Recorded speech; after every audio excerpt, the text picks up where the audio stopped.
سعودی عرب میں موجود چھٹی، خروج یا آؤٹ پاس کے ذریعے پاکستان جانے کے خواہاں افراد کے لیے شاندار خبر سامنے آئی ہے۔ خبر یہ ہے کہ سعودی فضائی کمپنی فلائناس نے پاکستان کے لیے اپنی پروازیں شروع کرنے کا اعلان کر دیا ہے۔ فلائناس 30 جون سے ابتدائی طور پر دمام سے لاہور کے لیے پروازیں شروع کر رہی ہیں۔ اس آپریشن کی پہلی پرواز XY 883 دمام سے 30 جون کو شام 10:15 پر لاہور کے لیے اڑان بھرے گی۔ ابتدائی پرواز کی شیڈول اور ٹکٹ فلائناس کے ویب سائٹ پر 1900 ریال سے لے کر 2380 ریال تک کے نرخ میں دستیاب ہیں۔ یاد رہے کہ اس سے قبل سعودی فضائی کمپنی فلائناس نے بیروت، لبنان اور مصر کے قاہرہ کے لیے اپنی انٹرنیشنل پروازیں شروع کرنے کا اعلان کر دیا ہے۔ 20 جون کو حکومت پاکستان کی جانب سے غیر ملکی ایئر لائنز کو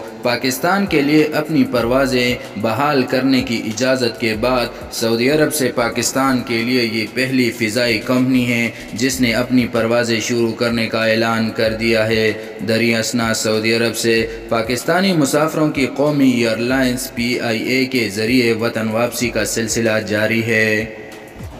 یہ تھی اب تک کی اپڈیٹ۔ سعودی عرب سے مصدقہ خبروں اور درست معلومات جاننے کے لیے اس چینل کو سبسکرائب کر کے بیل آئیکن کو دبائیں۔ اللہ حافظ و ناصر۔